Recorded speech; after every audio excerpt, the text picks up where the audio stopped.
Welcome to Crease Desist, a hockey podcast where the goalie is the prize.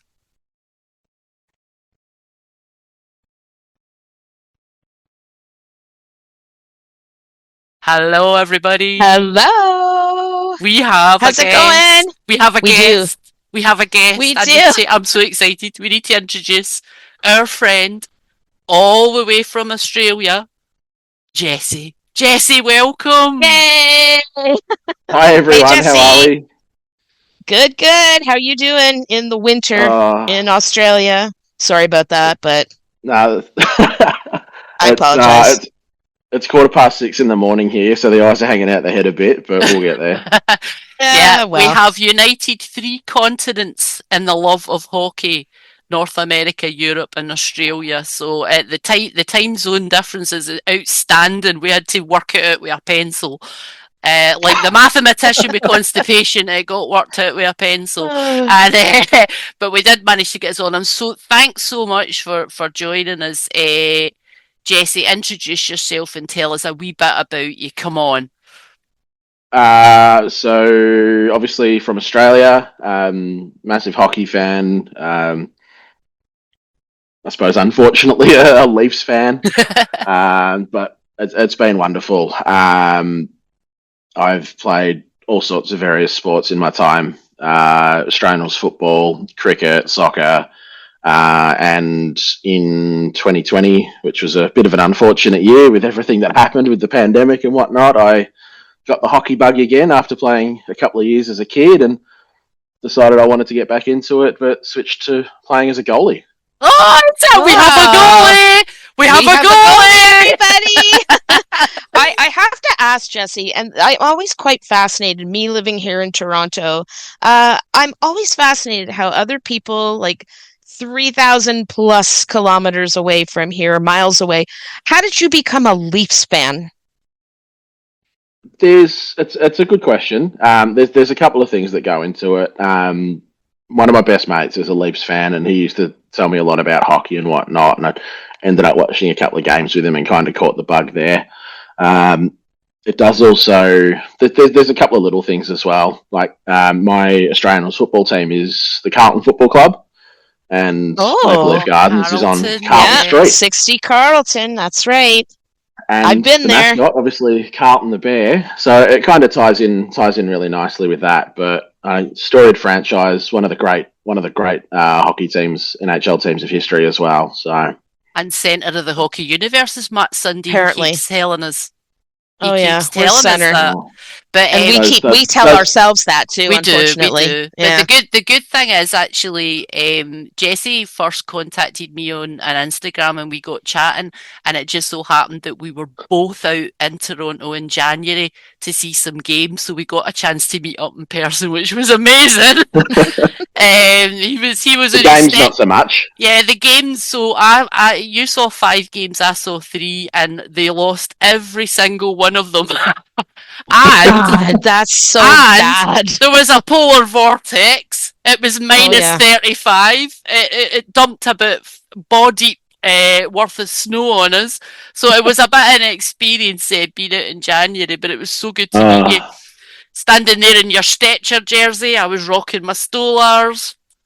We ran together in slow motion. the Chariots of Fire music playing in the background as we Yeah, slowly. yeah, yeah. It was. I met Jesse the same way because I just ended up down at your hotel.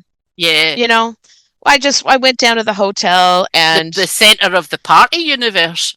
and the center of the perv shower too. The Perv shower, absolutely. Oh, The Perv Yeah. shower oh my god. the Perv shower was the start of that whole Look trip. at look at Jesse is reminiscing about perv shower. All the you Oh, I'm so sorry, man. You had to witness all of that energy from me and Fiona that day. That Wait, was can I just sorry. disclaimer? We were not in the Perv shower. No, we were in The Perv shower. We have to make this clear for our listeners. we were not We in were the just perv shower. admiring the Perv shower from a distance because it's the Perthshire, and it's a Leisure Main Hotel on Maple Leaf Square. Fantastic hotel. Plug, plug, plug. Give me some free rooms the next time I'm out. Has a shower in the centre of the room, boxed in, but it's got little blinds on it. You can close it only from the outside to prevent your dignity from being exposed to the world. And we just think this shower is outstanding. If you were to go down the Perth it's route. all windows. It's all windows. Yeah, exactly. Floor to ceiling windows, and we did. It was the blind. The blinds are from the outside. Blind is so on the person outside can kind of just control the pervometer. The pervert on the outside can control. It was fantastic to meet you. It was a shame that the Leafs were pretty shite then, but I think we'd given up in the season. But can we just talk about, and it's been a big thing, the free agency frenzy that happened. Free agent frenzy. I was glued. I got the YouTube stream up, the TSN YouTube stream up, and I sat and watched the whole thing. I was glued to it, and I'm just going to start by saying it. Sergei fucking Bobrovsky is now a Maple Leaf. Who would have thunk that would ever happen? Oh, no. I mean, if I was to tell you last year at this time, next season, is start the 26-27 hockey season, the Maple Leafs were going to have starter goalie. It's going to be Sergei Bobrovsky. What would have you guys said to me? Shut the fuck up. Yep. There's nothing I can repeat on the podcast. Yeah, that's right. And here I am going around now saying in a couple of years, Connor McDavid is going to be on the Leafs. I think, there was rumours actually, because a lot of people were saying, because we knew that Bobrovsky was hitting free agency, and there was rumours out there that the potential to the Leafs to bag him, but I don't think we ever believed it would happen. And I think because of what the Panthers, what he asked of the Panthers was like a 7-year, $9 million deal, and they just went, nah. And then we bagged him for 3 years, $7 million. And I think, a lot of people are now looking at it and going, yeah, it seems like a good deal, but he's 37, he's come off a really bad season. I've been defending that. But what do you guys think about this? Because obviously there's a lot of chat about Bob. Before Jesse pipes in here with his response, I have to say that there's reports, and I'm pretty sure like Sportsnet, Elliot Friedman, these guys I trust, but they said that Florida actually offered him the same deal that Toronto did. Or no, he asked Florida for that same deal, and Florida turned him down. Okay, right, fair enough. So bye-bye. So Florida. they had done some arbitration there, right. And he had actually lowered his pay demand. So he was keen, he was quite happy to stay, because I think we thought, did he actually want out, and that's why he accepted that kind of lower offer from the Leafs. Florida turned him down. Fine. So go ahead, Jesse. What do you think about this? Yeah, what do you think about the whole Bob thing? What's your thoughts? I've had the fortune of seeing him play against the Leafs a couple of times, and he's a quality operator. So in terms of his goaltending ability, I think it's a great get. Obviously, there's some concerns around the age, but like a 3-year deal takes him till he's 40. There's guys that have played till they're older than that in the league. Terry Price, as long as he can. Yeah. Blurry. Yep. Yeah. So I'm not overly concerned in that regard. A lot of people will point to last season and say, "Oh, he was shit, this and that and the other." But that Florida team overall did not look anything like the Florida side that had. Well, granted, a couple of seasons ago, they just squeaked into the Cup Finals on the back of Pittsburgh failing to make it. But once they get in there, they just become a different beast, and they haven't looked like that even at any point. Mm-hmm. So all these talks about his concerns and numbers and whatnot, I think they're more reflective of Florida's performance as a whole as opposed to him. Yeah. And Florida had like 11 injuries or something too last year. Like they were terrible with their injuries. Like they were at a disadvantage for sure. So yeah. So I think it's just automatic that folk will just say he's come off a really bad season, he's washed. That's it. He's done. He's 37. But I don't believe that at all. But goalies mature later, though, right? They do. That's And they can play well into their 40s, as Jessie said. And the other thing as well, we all know that Bob's got such a strong work ethic and he's always training and always keeping fit. So he'll be working hard this summer. And the other fantastic thing is that he's going to be back with my beloved Stoley, that they played on the Panthers together. They lifted the cup together. And I think that's quite a good matchup because they play together, they know each other's work ethic, they know each other. And we all know that Stoley's not great at being able to keep available, so bless him. But obviously, he's been quite injured recently, and he's never really projected to play beyond like the 35, 34, 35 games. So having someone like Bob in, and then you've got Aktiamov down in the Marlies who can pop up and down because he's on a two-way. Should there be any need for that, I think I think it might work out quite nicely. They're also saying that now, like all the analysts are saying now, Bob, he's a very determined Russian goalie. He is elite and his training is insane. Like he trains twice a day. Mm-hmm. He'll train sometimes, I've heard, after the games he'll go back to train, go back to the weight room and back to the stretching and the yoga and everything. But they're all saying that now, since Florida's turned him down, he's got something to prove. Good So point. he might come back. Well, he's going to come back to the Leafs, and God, he's probably going to prove them wrong. Go ahead. The other thing to mention as well, like $7 million as an AAV for that contract probably initially sounds a bit steep, but we've got to remember that the cap's gone up significantly this year and is also projected to increase across the next couple of seasons as well. So that $7 million hit now, which I think at 100 and what are we at 104.5 mil as something the like cap, that, yeah. It's just under 1/15 of it, so about 6.6% of the cap. As that goes up, that percentage is going to come down, and I think it's all well and good looking at the figure, the dollar figure, but we've probably got to start thinking about percentage of cap hit. And I think that's going to be a big change in sort of mentality and mindset as we go through the next few years where that cap starts increasing. Yeah, totally. Yeah, and also you're paying really for seniority and experience. Like $7 million for a goalie. I mean, it's nowhere near Shesterkin, $11 million with Rangers. Like you're talking Bobrovsky here. Two-time cup winner, Vizina. He's won so many awards. His stats really just prove themselves over the years that he's been playing. But you're paying for that.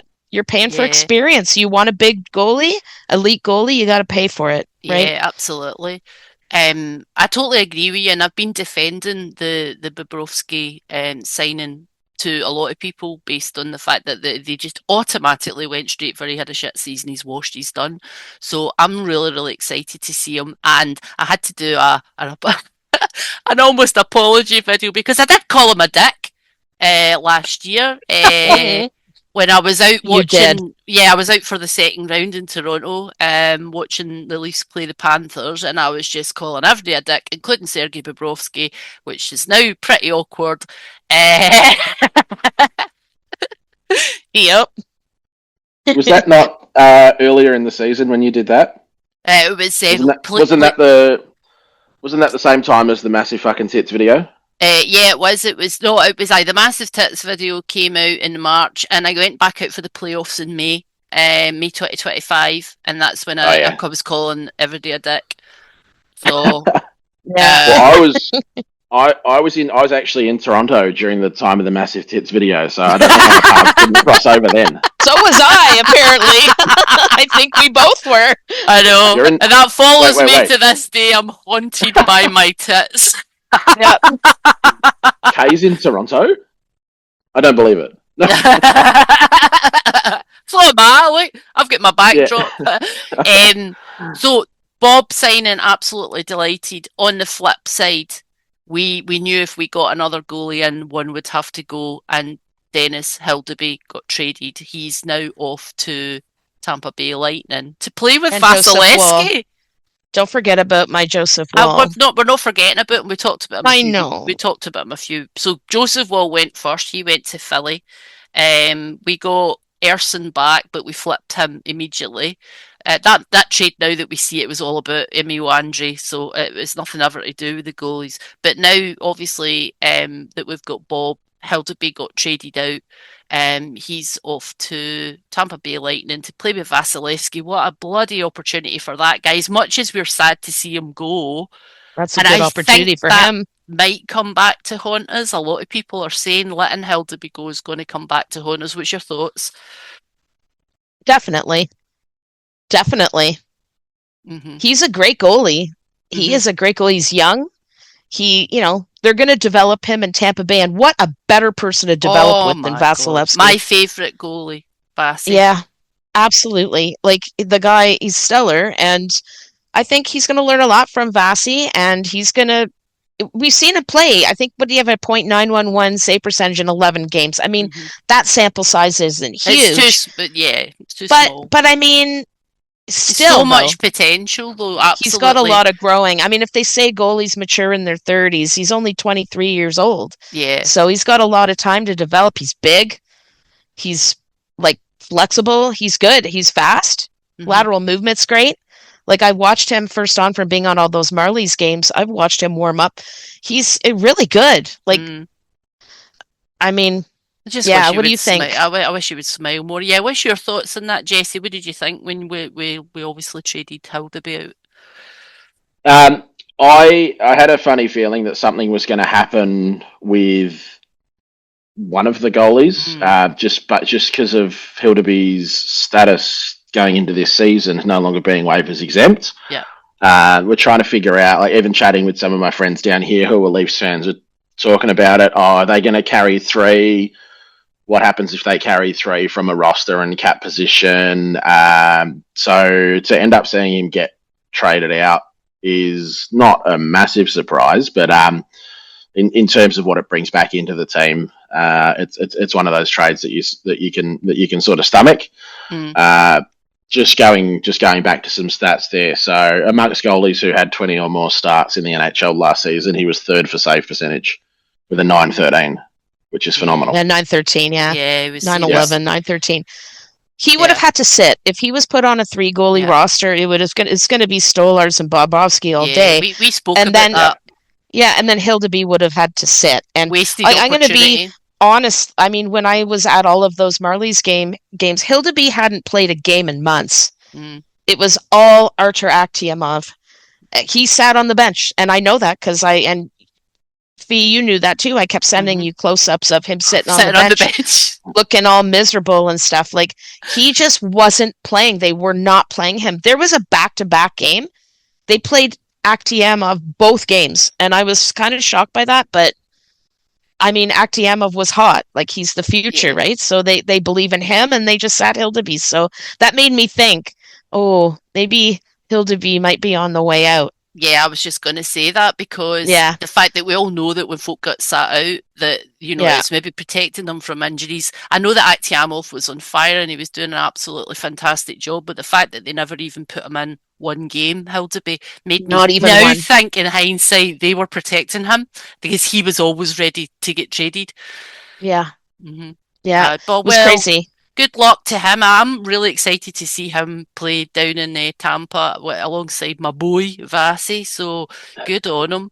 I'm just stoked for everything that's happened goalie wise. Yep.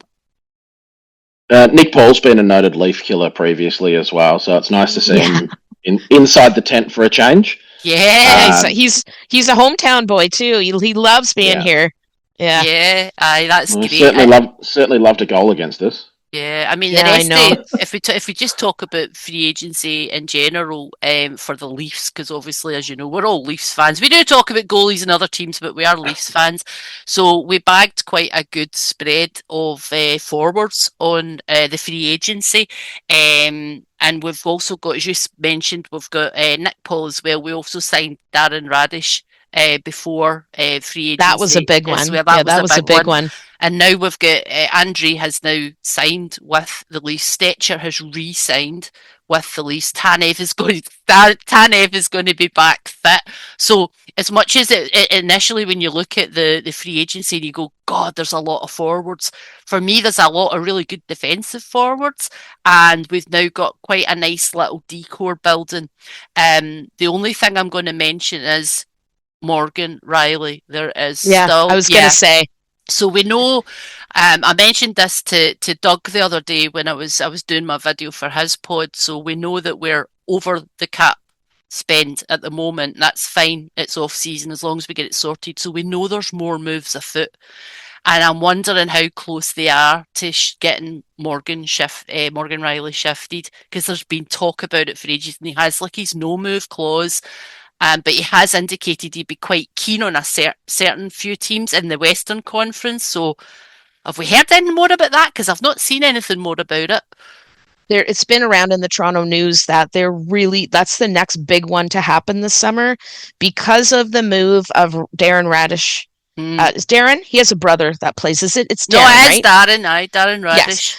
Darren, because we got Radish, that was a really big indicator that they're going to be pushing more. There's been a lot of teams kicking tires about Riley, but it's up to Riley because of his clause, his NMC, and he's the one who's going to have to make the final call. But I think that's what they're working with. That's what they're saying that the next big one's going to be is the movement of Morgan Riley, because we brought in Darren Radish. That's exactly. a big sign that he's the next. He's the next to go. Well, yeah, I don't get me wrong. I love Morgan Riley. He waved at me. What a guy! He's a nice guy. He's a lovely guy. But I just feel that his time's kind of done. He's not been great over the last. He needs a new start somewhere else. I think he needs a new start for him. And he's a Vancouver. He's a BC boy, so he may well move back through there to the west. So they're thinking San Jose. Aye. Oh God, San Jose is going to be a powerhouse. They've just been. They did so well in the draft. They are going to be brutal. I swear. Yeah, they really did. With Stenberg and what's his name, Verhoff. Holy shit! They've got all of these. They got all these young guys now too. One thing I was going to mention is that all of these free agency signings, like the Bob deal, are all very short term, 2 and 3 years. And it seems to be that this is the retool. We're retooling, but it looks like we're just retooling very short term, because this has got a shelf life on it. So what's your thoughts about Leafs going forward? I mean, I certainly think that we've got a really good team sitting now, that there's no way that we shouldn't be able to make the playoffs next year. I don't think we'll go on a massive run, and we'll certainly not lifting a cup. But this is a shelf life on it. What's your thoughts? What do you think, Jesse? Would you bet on coming here for next year for the playoffs? What do you think? You think you're gonna? What do you think the Leafs are gonna do? Well, after my last trip, it might be a case of once bitten, twice shy.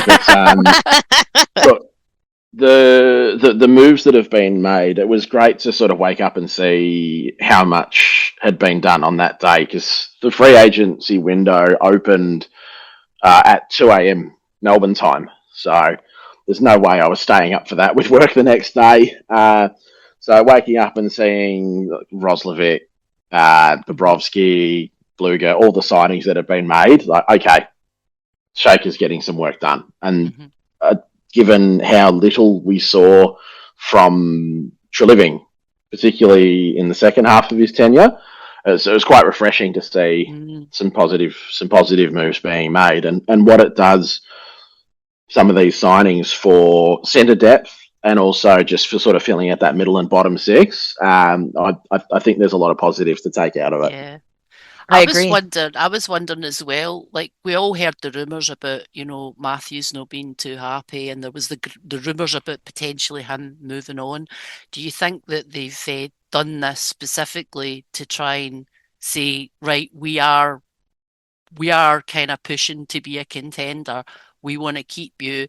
Let's get some of your mates in, Roslovic. Let's get him in. They've definitely, you know what? Like, sorry to interrupt you, but I'm kind of going based on Toronto media.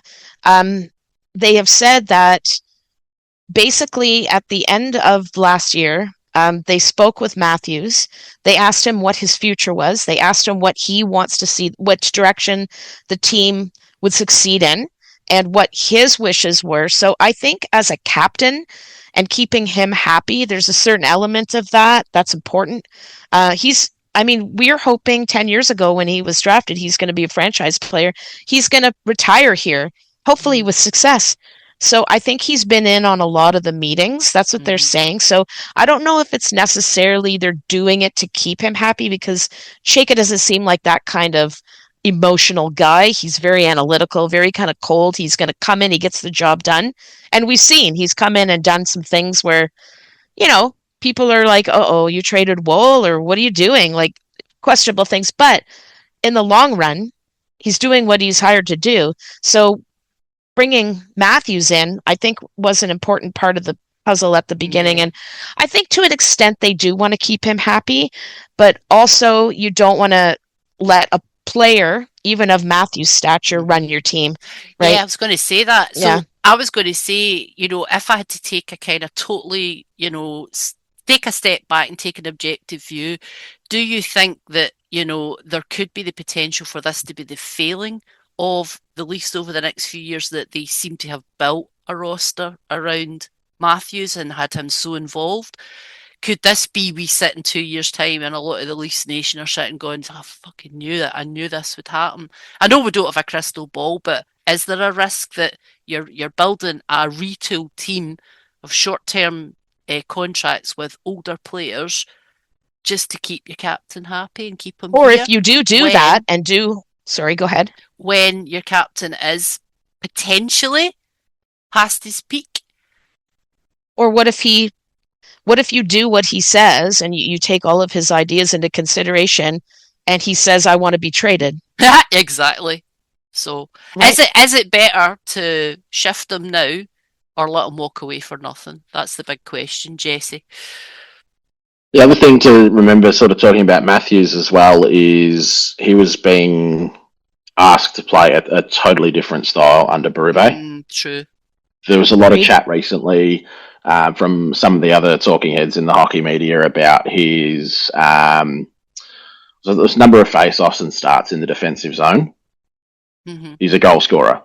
Mm-hmm. He's one of the best. He's one of the best shooters in the league. Mm-hmm. He realistically shouldn't be out there in that many defensive situations. And some of the pickups that they've made, like just going back to that free agency talk, sort of reflect that. And they're the players that they're going to probably try and lean on more in those circumstances, so that we can have a fresh Matthews out there in the attacking zone, taking those shots and scoring those goals. He's a 60 goal scorer. Mm-hmm. Yep. That's a good point. That doesn't happen accidentally. Yep. No, it doesn't. No one bullshits their way to 60 goals in a season. You have to be a phenomenal player, and he clearly is. But 2 years of chiefy hockey have totally changed the way that he's played. Aye. No, that is an actual spot on point. Yeah. Do you think the acquisition of McKenna is going to... I don't know who they're going to put on the first line. They were toying around with like Nylander and Nyes and Matthews.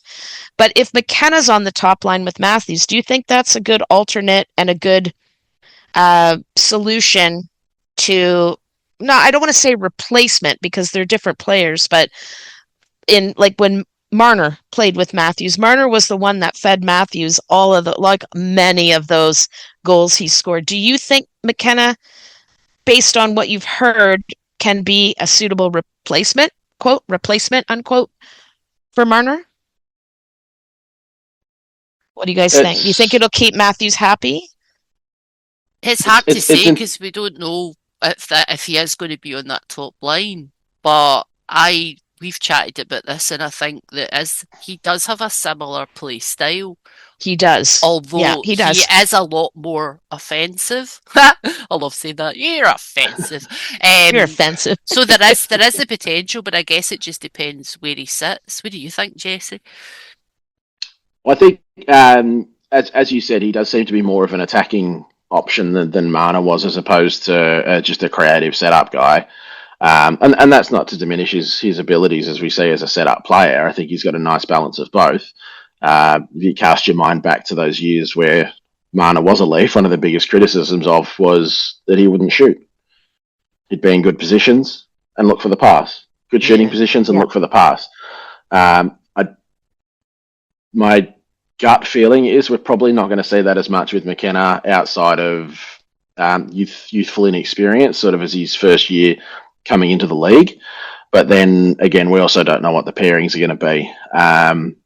I'm not sure that Matthews and Nyes can play on the same line together because they're both two power guys, and it kind of clashes. That the styles don't really gel, and we've seen that in a lot of the games where they've played together.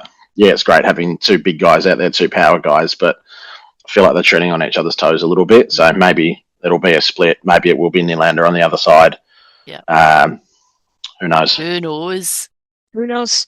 It's going to be a brand new Leaf season. Oh, it's like opening a new present on Christmas Day. What are you going to get? We're going to see. It's going to be so excited. So I'm very excited. So me and Jessie were talking recently about when are we going to come back out to watch the Leafs? And I think maybe a few months ago we said we might just skip next season and just wait and see what happens. But I think given the fact that some of the moves they've made, some of the signings they've made, the fact they've got Bob and Go, I'm so keen to come back out. So I can't stay away. This is the thing. I cannot stay away from my beloved Toronto. So time will tell. I'm excited for the new season. But they just released tickets for the pre-season today. I've seen that. I would never come out for pre-season. Yeah. Well, that's when you're going to get to see Marlies come up. You're going to get a lot of shifting. Yeah, at least you're going to see what we're dealing with. Exactly. It's interesting. But I want to move on from Leafs chat to Jesse chat. And I want to talk to Jesse and I want to ask him all about his experience as a hockey player moving into a goalie position.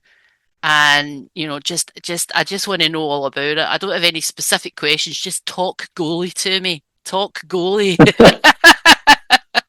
Problem is you listen to most goalies talk and it's just babble. So this is why we love them. Yeah. I sometimes think it'd be fun to have a mic on while I'm playing, kind of like Nick the goalie. Oh, I've heard that. Yeah, mic yourself up. Yeah. But then I think about some of the things that I've caught myself saying in game when something's happened that I didn't want to happen. I'm like, oh, maybe I shouldn't. Maybe I shouldn't broadcast that. Not child friendly. So how have you found it? So obviously you said that you played hockey when you were younger, and then in 2020 you decided to get back into it, and you moved into that position of goalie. What made you? What inspired you to get into that position, and what challenges did you find when you started out on that journey? Yeah, so it started many years ago. My brother and I played a couple of years of junior hockey at one of the local rinks here in Melbourne, which is no longer here. As is the fate that's befallen a lot of the sort of rinks in Melbourne. A lot of them have closed down, and we're only down to, I think we've got 3 in a city which I think population-wise is bigger than Toronto. We have 3 rinks with a total of 4 sheets of ice. So we both did that for a couple of years and then sort of split off and played some other sports instead. Biggest factor for me was probably that I had a few friends that were still playing and went along to watch them and kind of got the bug again. Yeah. This is in 2018, 2019. So sort of weighed the options up for a while. I'd always sort of loved the sport, but hadn't really sort of considered playing, and then decided I wanted to give it a go again. And in that time frame between when I first started playing as a kid and then getting back into it, I'd played cricket as a wicketkeeper. I'd been a goalkeeper in soccer, like both indoor and outdoor and futsal and whatnot. And so having all of that, it kind of felt like a natural transition to be a goalie. Mm-hmm. It's that same. A lot of the skill sets are very, very similar. Probably not so much with wicket keeping and cricket. You're a little more involved with that. There's a lot of squatting. Mm-hmm. So it's great for the legs. But it's a summer sport, and truth be told, I don't miss it. 40-degree days, baking hot sun, Yeah. With cricket, you're in pants. You've got pads on your legs as a wicket keeper. Normally, you're in a long sleeve shirt and you're wearing 2 pairs of gloves. Yeah. It is so hot out there. Yeah, I would Oh my imagine. God. It is so Jeez. hot out there sometimes. Yeah, I mean it's wonderful. I still adore the game so much. I'm a cricket tragic, but I don't miss playing it. Yeah. So it was a bit of a challenge getting into hockey again, having not skated for so long. It was sort of getting used to being out on the ice and finding the feet. But it's kind of like riding a bike. Mm. You pick it back up and you get comfortable with it again eventually. And then it was a matter of finding equipment. Mm-hmm. Oh And God. equipment that's my size, because I'd borrowed some stuff from a friend who was a goalie, and he's probably 6 or 8 inches shorter than I am. So Yeah. none of it's like the pads and whatnot are not the right size for me, and we sort of made do as best as we can. And then ice time, Mm-hmm. which is difficult at the best of times when we're so limited with the number of rinks that we have here in Melbourne. And then the world shut down. Yeah. COVID hit. Yeah. The world shut down in 2020, and I think by the end of it, we here in Melbourne ended up with the longest period of time spent in lockdowns. Mm. So rinks closed, can't go out, can't do any on ice stuff, can't do any training. It got to the point where I was going to a friend's place to do just some basic work on artificial ice, so like the plastic sheets. Yeah. And even that was very limited in terms of what we were able to do. Or I'd be in the backyard, just rebounding off a wall and just practicing, just tracking it into the glove and catching, or just the blocker, just to try and keep the hands active. Yeah. So that was probably the biggest challenge. Mm-hmm. And then once everything opened up, being able to sort of pick it up again and get out on the ice and get used to that and get confident enough with the skill set that I had at the time to actually go out and find a team to start playing for.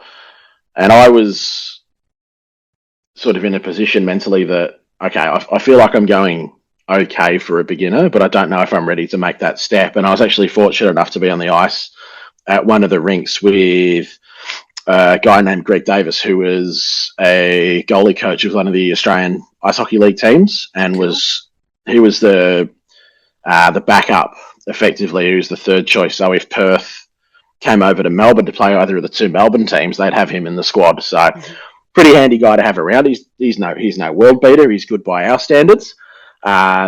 And some of the stuff sort of dealing and talking with him gave me that confidence to go out and say, actually, no, you're ready to start in a beginners, like a development league. Yeah. So I went and did that.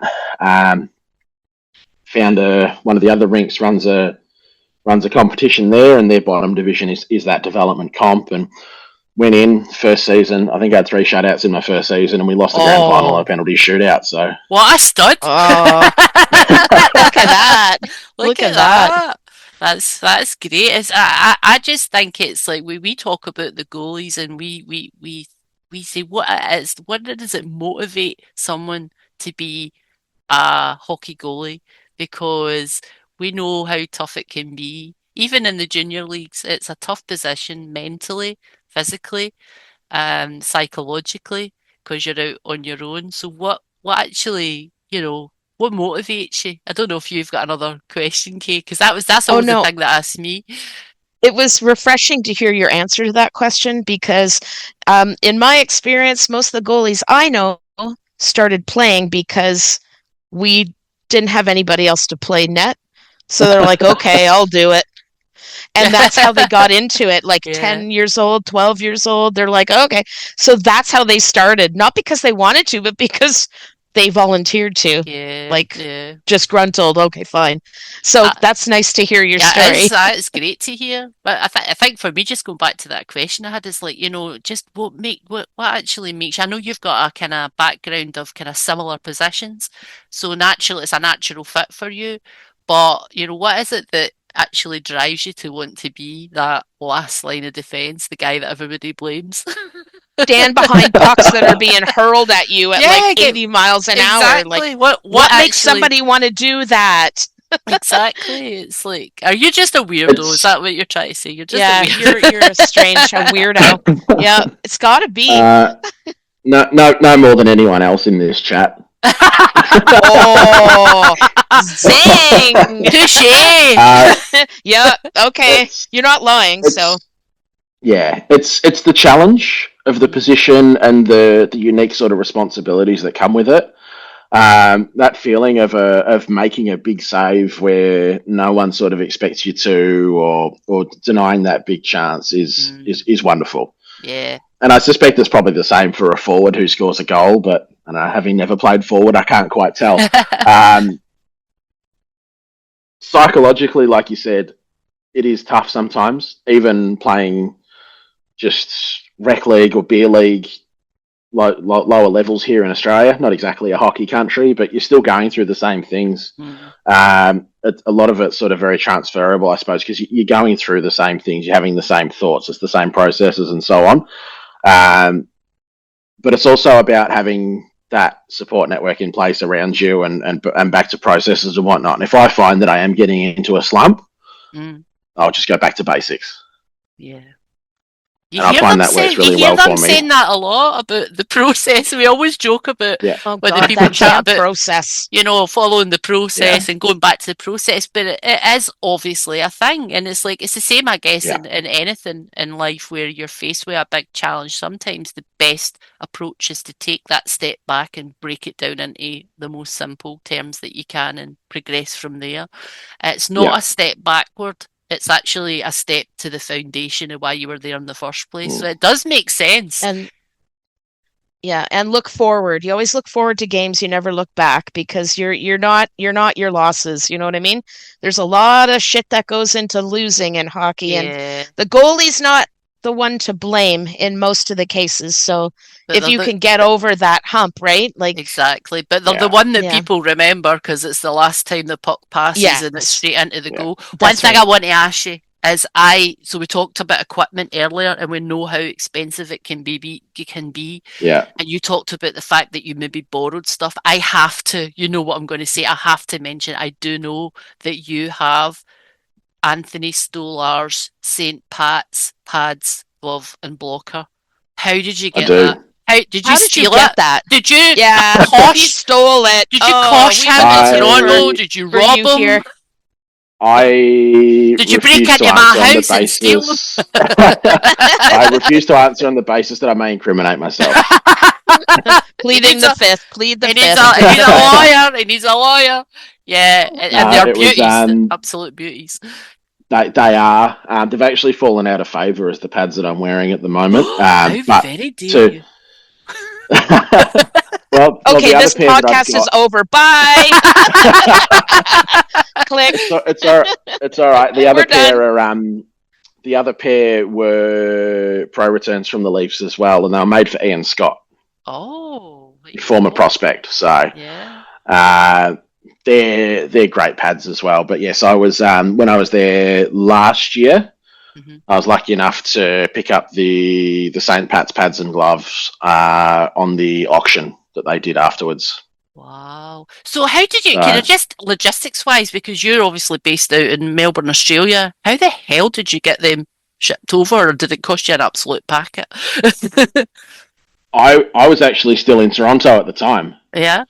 Oh, so did you just pack them away in oversized luggage and that was, excellent. Good. Yeah, because when I go out, I'm always desperate to buy sticks and stuff like that. But then I think, how am I going to get this wrapped up and get this sent, come back with me? I never really know. Maybe I should be braver. So you've done it with the old pad set up. Yeah. So one of the things so I had a couple of friends who came over with me on that trip as well. Beck, who you've spoken to, Fee, you've spoken to her. Yeah. I think it was the last night that we were both in Toronto. That's right. Yeah, we had Buffalo game. We had a few vid calls. Yeah. She's a goalie down here as well, in the Melbourne Ice women's squad, which is great for her. She's a champion. I've got so much time for her. But we were both planning on. We both wanted to get a new goalie bag while we were over there. So it worked out that I had this space in the bag to fit the stuff to take it back. So, oh, that's good. Well, I've got this bag space that's coming back. I might as well fill it. Might as well fill it with the special luggage. Yeah, that's right. The special luggage. But just in terms of that whole, equipment cost, because like we were chatting about it, and we know how expensive it can be, because like there's always this joke when the young kid comes back for like a little training session, and he's like, "Mum, Dad, I want to be a goalie," and then they just pass out on the floor because they just are think, like, "No, no, you don't want to be a goalie. Let's rethink this." So how do you? So I know obviously because we know you're a millionaire and you're rich and you're loaded, but how do you keep? I wish that were true. How do you keep the cost down but not sacrifice the quality? He's calling from his car right now. Yes, he's limousine. So all his money's gone to the goalie equipment. He actually doesn't live in a house. Just pull over for a second, thanks, driver.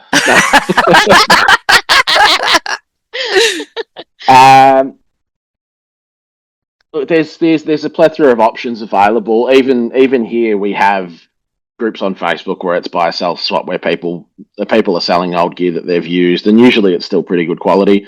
You don't have to have brand new stuff.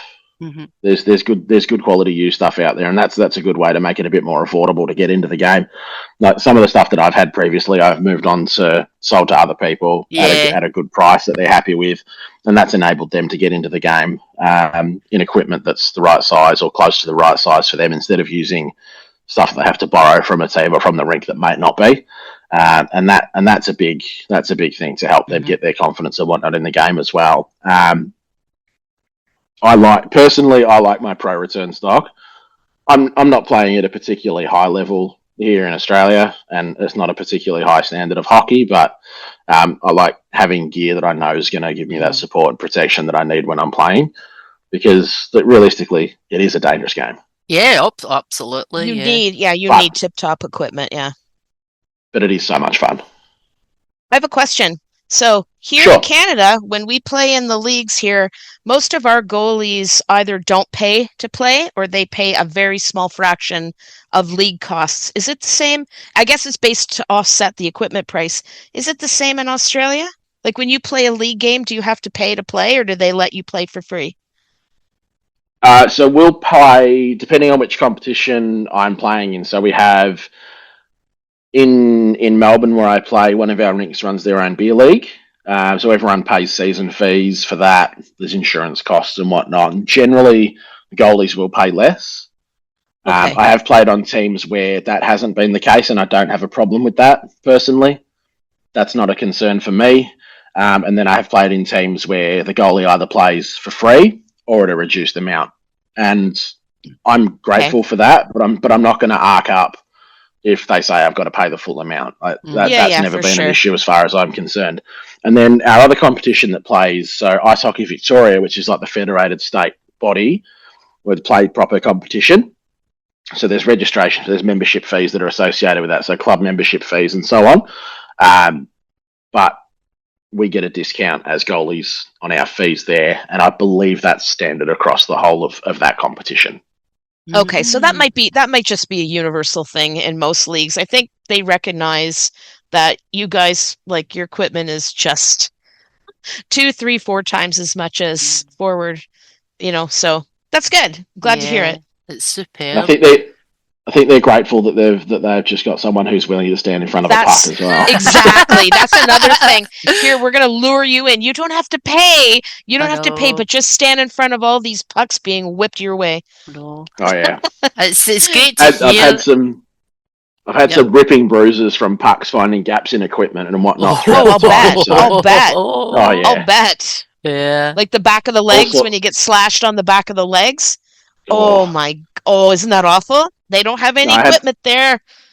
I had one on the inside of the upper knee, because my knee pad, the strap was a bit loose and it dropped down just as I was going down to make a save, and I just found that gap between the bottom of the pants and the knee pad. That's the worst. I know. I've had slashes right in the soft part of the knee between the pant Oh, and you bruise there like a peach. Yeah. It's awful. You are awful. I You were mean, black and blue for months. Oh, Wow. it's no different, I suppose, to getting hit by a cricket ball. Yeah, true. oh, I'm And I, sure. I, I used to. There was a while there where I would open the batting for our team. Hmm. So I'm generally facing the first ball of the day, or the first ball of the innings rather, and the bowler's coming in, and it's always very rarely open with a spinner, particularly in the games that we're playing. So it's always a fast bowler, Hmm. probably someone who wants to take your head off, and the ball is rock hard. Why? Oh God. Yep. Like Is it it's like a a lacrosse cricket ball? a cricket ball is harder than a baseball, Yep. Oh. and it's also heavier. Yep. Ooh. Ouch. As they are. Yeah, I've never played cricket, but I have held a cricket ball, and I could see that doing serious damage. Oh. So, we probably 10 or 11 years ago now had the misfortune of losing one of Australia's best and brightest talents in an accident at the cricket field. He actually got oh, he was batting at the time and got hit in the head, yeah. and it Oh. caused a rupture and brain bleed and so on. And yeah, Oh he my Wow. God. That's unfortunately, tragic. yeah, Yeah. passed I away. I So he got hit in the back of the head, just around from where sort of the spine is, so just around from there a little bit, and Yeah. yeah, just Wow. that was awful. I what remember sort of hearing about it happening, and Mm. everyone wanted him to pull through, and it just didn't It quite work just out. And That's tragic. it was a real punch in the guts for the nation, because Australia is such a cricket Huge mad cricket nation. nation. Huge Um, cricket nation. to we know have nothing about someone, cricket here You know nothing about cricket. Just let us at talk all. about the cricket. Yeah, the crickets well, are in the grass outside at nighttime. That's all I you, know, and they're Yeah. irritating. you, you say that Canadians know nothing about cricket, yet it was a Canadian that held the record at one stage for the fastest ever century in a World Yeah, Cup, that's the in one the guy Cricket in World Cup. Canada. The one guy in Canada. That's it. All the He rest was of us he know was nothing. he I was have Australian. okay, well there you go. I have a question. And you know what? Yes. Now that I have a goalie that I can ask, because all of my team's goalies, they would never allow us to talk to them because they were very weird and they Weird. had their thing. They had their things. We weren't allowed to talk to them. We couldn't even look at their general direction. They'd talk to themselves. They'd do all these other things. Anyways, I'm going to ask you, how do those pads not spin around on your legs? Because they're tied onto the skates. Yeah, see, Even I know that. I know, but like how they still would move, right? Like if they were tied, they would still shift slightly. When you're going in butterfly all the time and you get up, like, do the pads not shift? They're designed to shift. They are supposed to shift so that when you drop down into butterfly, it rotates into that position. Because if you think when you're Oh, standing upright, how they yep. sit in relation to your leg is not the same as if you're down in butterfly. Oh yeah, internal rotation of the hip. The pad would go in, Yep. and then you have the pads on the inside of your. Oh, You've see, we just weren't allowed to ask these questions. you've just had a little your face, Kay, is just like a eureka I moment. know. Oh. I know. I know. I wasn't allowed but to ever ask. So, Yeah. don't but yeah, talk to the goalies.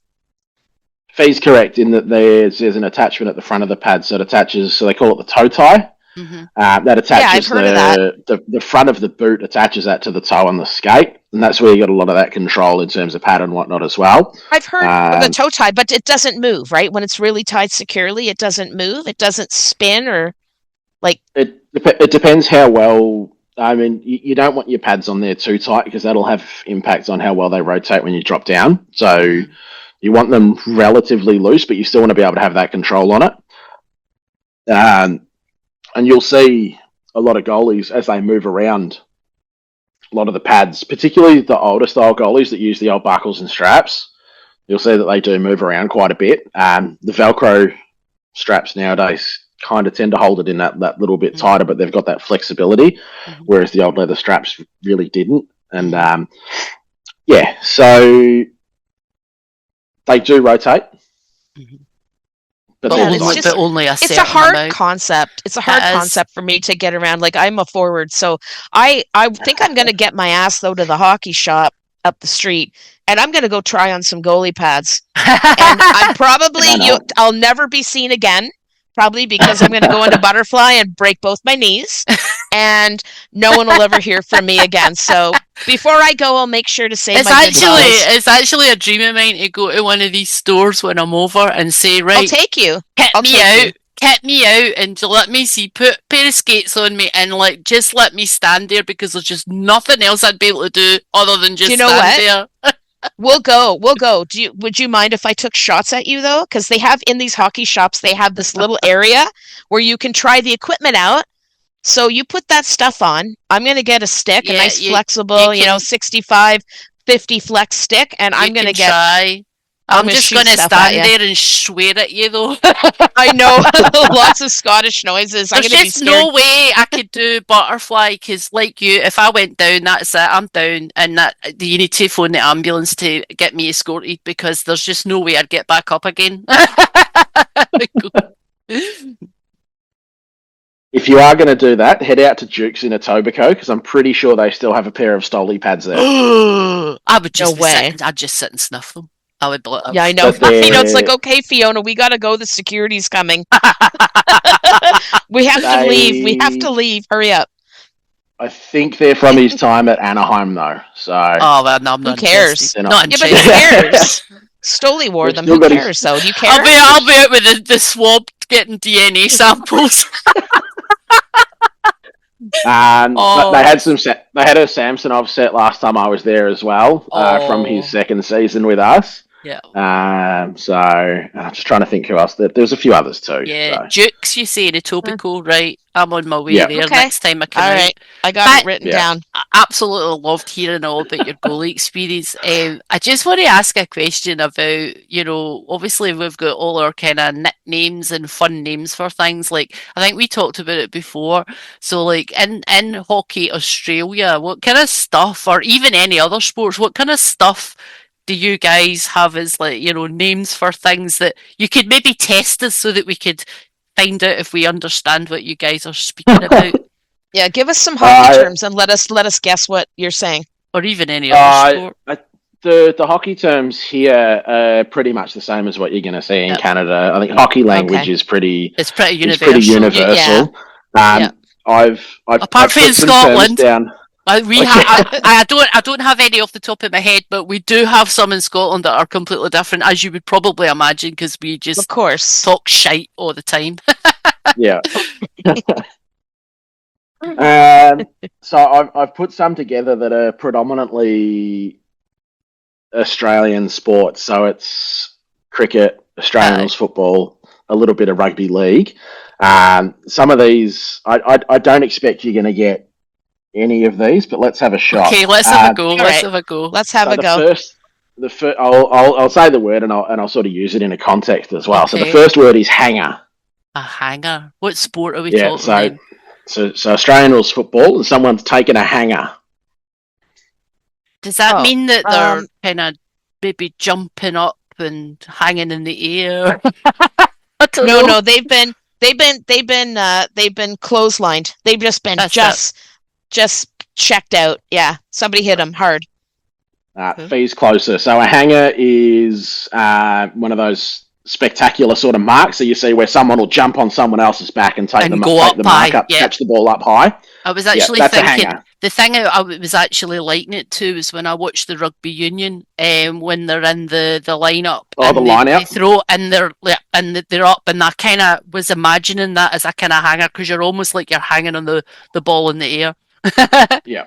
I won. I'm going to send 1-0 to Fee. 1-0. I'm going to send you to a video after this showing a couple of examples of some hangers. Okay. Perfect. So you can see what I'm on about. The next phrase is leather poisoning. Oh. Leather? Is that leather? So leather poisoning? Yep, leather poisoning. So it's Australian rules football again, and you'd say that this player has leather poisoning. You got hit straight in the face with the ball. Right in the face. It knocked a few teeth out, and the leathers invaded your blood system. No. No? If someone's had a lot of possessions. Right. They've touched the ball a lot, and the ball is made of kangaroo leather. Yeah. Kangaroo So leather? if they've had a lot of, how do you catch those bastards? with a rifle. You catch those fuckers. They're pretty fast, Did man. you shoot them? Yeah. Yeah. So if you've had a lot of possessions, Yeah. you've got leather poisoning. Wow. I was just imagined it was something to do with the mouth. Yeah, like they got hit in the face. Yeah. Taste the leather. No. Taste the leather and die, bitch. Now you got leather poisoning. Yeah. I like yours better. Yeah. Now, I'm going to switch to cricket for the next two. Okay. Oh God, I'm out. Okay, I'll try. The first one is a sand shoe crusher. A sand shoe crusher. Yeah. Well, a sand What shoe the is hell? a sand shoe is like a trainer, footwear. A sand shoe is like a plimsoll type, like sneakers. Those are the shooters after the game. You go out to the bar. That's the name of the shooters that they give you. A sand shoes crusher is somebody's ran up and just stamped on your toe, slapped you in That's the what I face was thinking. and ran off. Yeah. Yeah, Got mad and because came up. cricket's a violent sport. Yeah, somebody can came up be. to you and just Can be. stomped on your foot Yeah, that's it. They just run up. because they had a bit of a hissy fit. So a sand shoe crusher is another term for a Yorker, which is a ball that's pitched up really, really full. You're basically aiming it to bounce right in front of the batsman and effectively hit them in the feet. Oh, yeah, that makes sense. Or to hit them on the foot on the full, because that also increases your chance of getting them out. Yeah. So we were almost there with the foot. Yeah, the You sand were close shoe. with the Yeah, foot. I'll close give with you the foot. that. But it wasn't Okay, we got anybody it. running up and stamping on your foot, punching Yeah, you, but running off with a ball. That can be Yeah. our own personal cricket rules. That's what we're calling I it. think that FK cricket rules. Yeah. International. Yeah. That's Yeah. the sand shoe crusher. You go up Cool. and stomp on their foot. Yeah. Yeah. The next one we're going to go cricket again is a perfume ball. Perfume ball.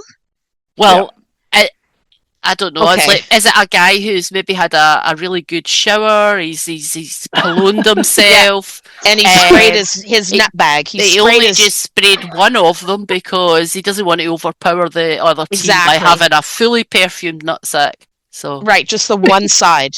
The left side gets the spray. And it's always the right side is raw dogging. Yeah, that's it. After the shower. That's what that is. I think we've hit this one absolutely spot on. Yeah. Is it called the nut ball perfume? What do they call it? I totally ball. lost track. Perfume ball. Perfume. That's exactly what that is. That's what that is. That's the polite name. Yeah. To that. That's what that is. Are we right? Did we get it? No. Shit. So, a perfume ball is a ball that's bowled shorter on the pitch so that it bounces up and goes past the batsman's head. Oh, okay. Yep. Which you're allowed to do. Okay. But it's pitched and it's delivered in such a way that it's very, very close to the batsman's head as it passes through. So close they get a whiff. They can smell it. The whiff of the leather. Yeah. So you can smell it as it goes through. Yeah. I mean, we were close. We were close, though. What, you can smell a ball? We were close. I like ours better. You smell a ball, yeah. Yeah, we were close. It was close enough. Give it to us, Jesse. Yeah. Give it to us. We get the point. Now, the next one is don't argue. Don't argue. Just don't argue. Yeah. So this is more Australian rules in rugby league. Mm-hmm. So if you give someone the don't argue, that's a death stare. That's like Big Fee staring out. They flash their nipples. Slowly when they flash their shirt comes up and flash the nipples, and everyone's like, "Oh, don't argue." He's flashing his tits. No, is that kind of close? Don't argue. No. I think I'm thinking it's like my death stare when I get really pissed off, and I have Big Fee's death stare. That's a don't argue. Just don't. Yeah. Don't go there. The shifty side eye. The shifty side eye. It's actually proper stare you out. Look. Oh, that's my death. That's my death stare. Not even a side eye. It's just straight on there. Straight on. The hairy No, eyeball. That's what we call that. Yeah. Yeah. Okay, The hairy so eyeball. don't argue. No, I think something like that. Something like a don't, Yeah. you know. We're right. We're No. right, Jesse. Don't argue. It's Give them the don't stare. argue. The don't argue is a stiff arm fend. So if you sort of fend someone away with a stiff arm and sort of stop Yeah. them from being able to tackle you, Oh, Exactly. just like so stay away. You're pushing them. You're pushing. So if someone comes in to try and grab you, and you Yeah. put the hand out and stop them from being able to grab That's you, it. that's Oh, that's that the makes don't sense. argue. So a good That's strong usually- stiff But arm you also fend. give them the death stare as well. Yeah. And That's what flash your security nipples. does. And flash your nipples at the same Yeah. time. It's all of it. Hey, Fee, that's exactly what Scotiabank Arena security would do to us if we had do it. straight right down the hallway to the dressing room. They do it We'd often. get the we'd get the You- don't argue. You get the Don't argue. Yeah. Boom. It's like, and I'd be like, out my way. Yeah. Out of the way. Out of the way, guys. You don't know what you're messing with here. Yeah. Goalie girls coming through. So we were close though, right? Well, no, we weren't. That was kind of close. Well, you though. mentioned nipples. That was just nothing to do with it. nipples, and staring. Yeah, Don't but argue. the arm, like, no, right. Yeah, I guess so. Ah, I guess. but none They of generally us. go hand in hand. No. Yeah. The next phrase is the falcon. Falcon. And what sport? So if you say it started in rugby league, but it's come across to Australian rules as well. If something happens to someone, you could say they've copped the falcon. They've caught the falcon. So I'm thinking falcon is a bird. Falcon. So they've kind of Yeah. done a bit of a swan dive. They've swan dived down. They're skidding along the grass. That's a silly move. They score, arms go out, run around like No. a chopper fest, like a falcon. Yeah. No. No? Okay. No. Right. So What is it? if you've copped a falcon, you've been hit in the head by the ball. Oh. Oh, that That's doesn't make random. sense Yeah, at all, no, does it? No. So there's a bit of interesting history behind that one. So the name comes from the nickname of a player that it happened to many years ago. Oh. A guy named Mario Fenech, who was playing rugby league at the time, and his nickname was the Maltese Falcon. Ah, right. So Maltese yeah, origin. that was Yeah. It's that come was from that there. You know was what? mean. There was no way we would get that. That was mean. You know what? No, wait a minute. No, I would have gotten that. I just didn't want to show you how much I actually know. I just didn't want to be a smart ass. I already knew that. You knew that. Yeah. Yeah, I did. Absolutely. Well done, Kate. All right. I believe you. I'm sure. So I've got a few more here. I'm going to cut a couple of them out for time because I had some nicknames that I wanted to mention that I've heard in previous episodes. You've talked about nicknames. Yeah. Oh, for Some us? great- You have there's- nicknames for yeah. us? No. Oh, okay, There's thank God. There's I some just wanted to great there's clarify. some great Australian sporting nicknames. We'll come back to that, but I got for three more here that I want to go through. Okay. So what's a worm burner? Oh God, that's when you trip and you skid your wiener along the turf. That's a worm Yeah, burner. That's that's the polite it. way of saying that. It's grass burned Penis, a penis burn. Grass, Yeah. penis burn. That's where your shorts, so when No. you slide along so much, the friction pulls your shorts down, Yep. pulls your underpants down, the wiener's there, it gets And it totally stops you. burned, Yep. physio's running No. on with a spray, lubing you up. That's It's what like it a is. rug burn, but it's Yeah. a worm burner. That's it. Not quite. Well, come on, that No. makes sense though. Yes, but Right? that's not what it is. Oh, it should A be. worm burner is a hard and fast pass, or like a stab pass Uh-huh. that stays low to the ground. Okay. So it's kind of, so it's like the kind of, all the worms are like, whoa, what's happening above us? So Yeah. that makes sense. Gotcha. Yeah. Okay. Right, hit us All with right. the next one. Fair enough. Uh, Fine. The hospital ball.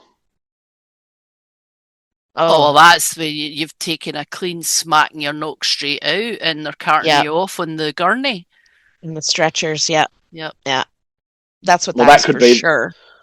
That could be the end result of a hospital ball. So it's normally like a loopy, like a high up and under kick or hand pass to another player Okay. that they have to basically sit and wait there for, and it opens them up to potentially get hit. Oh, right. Okay. So it's the projectile of the ball more is called the Yeah. hospital ball rather than the outcome. Okay. Okay. Oh, Yeah. okay. All right. But the outcome can obviously lead to hospital because you put them into a vulnerable For position. sure. So, And it can also lead to a worm burner, if you know what I'm saying. If you're not careful. there's never been a worm burner and a hospital ball on the same No, it's disposal. Oh, a different, you know what? a different trajectory. Yeah. And then we're going to go back to cricket for the last one. Okay, What is a duck? I know Duck? that. Like I know a duck, that. like I a quack duck? I know that, so I'm not going to say. A Yeah. duck? Correct. If you're Yeah. out for a duck. Oh, maybe you had to like, take a dump and you go out back and you squat back in the duck position and you're only gone for 3.5 minutes. But they said he went out for a duck. He'll be back in a second for his shift. No? Would you like to answer this one, Fee? Saying you're pretty sure you know what the answer is. Yeah, just when the batsman's off for a score of 0, he's out for a duck. That's that. Oh. Yeah. Once He's again, been dismissed Canadian without making here, a run. no, absolutely nothing about cricket except for I'm going to start using that though. Yeah. Gotta go for a duck. Gotta go for a duck. Drop the kids off at the pool, and then after, go for a bit of a duck. You know what I'm saying? And then there's different types of duck as well. So I'm if sure you there go is. out, I'm sure there certainly is. So if you go out off the first ball that you face, it's a golden duck. Mm-hmm. Oh God. If you go out just without scoring, if you faced 2 balls or more, 2 legal deliveries or more, it's just a duck. Mm. Damn duck. And then they have some other ones as well. One of the ones that you never really want to happen is a diamond duck. Oh, I'll bet. That one's gotta hurt. That's gonna hurt. That's gonna rip That's gonna hurt. That's pointy. It's pointy. So a diamond duck means you've been dismissed without facing a delivery. Oh, right. So that's the worst. Oh. Yeah. That happens to me with Amazon a lot. Yeah, you diamond ducked my Amazon diamond duck order today. Yeah. A diamond duck. Oh God. Those are fantastic. Okay. I think we Thank you. Those are fun. We had quite inventive answers, but they were all completely wrong. 2 words for everybody today to take home is worm and burner. You take those and you go with it. Talking about the worm burner, I think that's probably a good segue into some of the nicknames. All right, at least one of the Australian sporting nicknames that I've got here. Love the nicknames. So Graham Johncock, who used to play for the Adelaide Crows in the AFL. Oh, good God. That's a target. His nickname was Stiffy. Stiffy, a John Cock. Oh shit! I'll bet it was. I'll bet it was. You know what? I think that's my new name for Babcock, who's in the Oilers. And I'm going to call him Stiffy from now on. Stiffy. There's Big Stiffy. There he is. Hide your phones, everybody. Hide your phones. Here comes Stiffy. Here you go.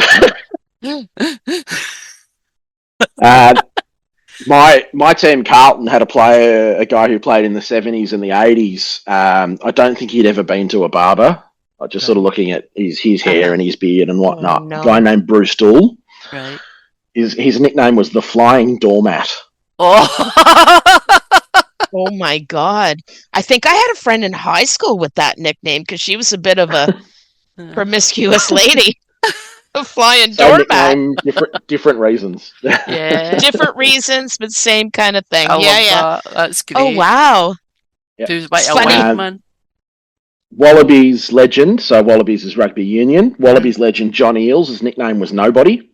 Nobody? Oh, that's mean. Poor Johnny. That's mean. Because nobody's perfect. Oh, and he's perfect. That's why his nickname was Nobody. Excellent. Nobody's perfect. That's funny. Quite clever, isn't it? Yeah, that's a good one. I like that.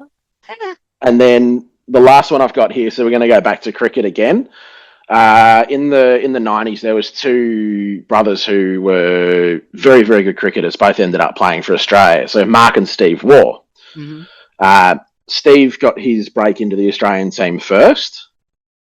Phenomenal player. Mm-hmm. Mark was still sort of languishing, playing for New South Wales and didn't really get his chance.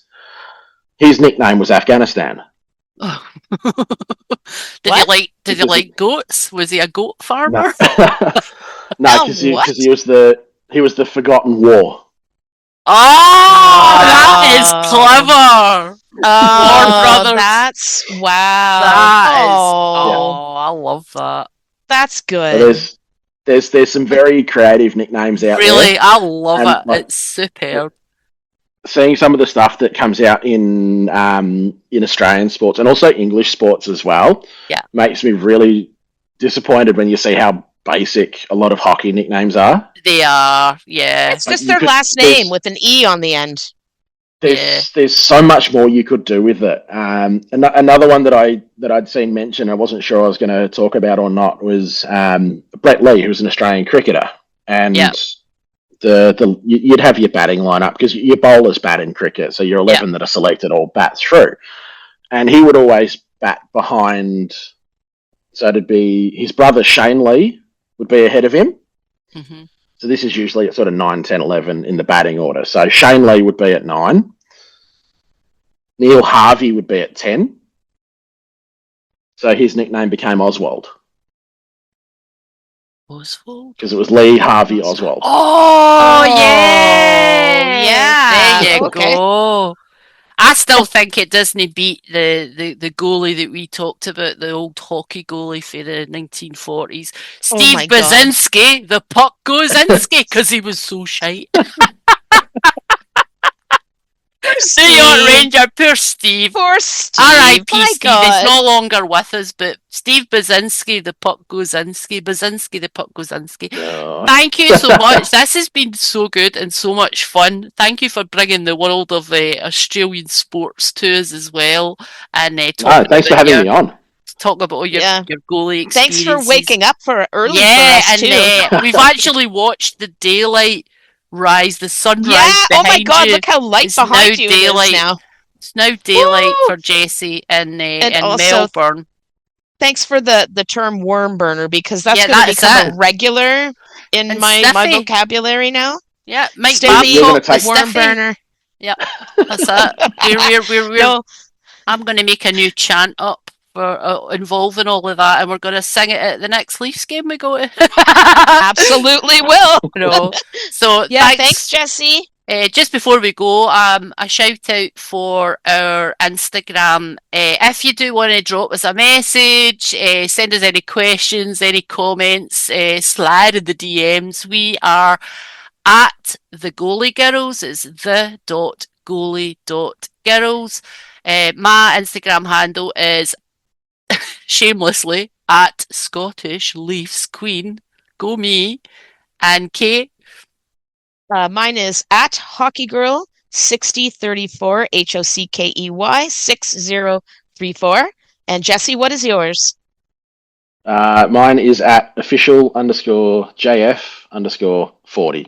That's it. There so you if go. you've got any questions for us, in particular for Jessie and his goalie kingdom, then please drop us a line. Give us a follow. Follow and likes. Anybody from any other country with weird and wacky nicknames for their sports, please let us know. It's hilarious. So thanks again for joining us. Have a fantastic day.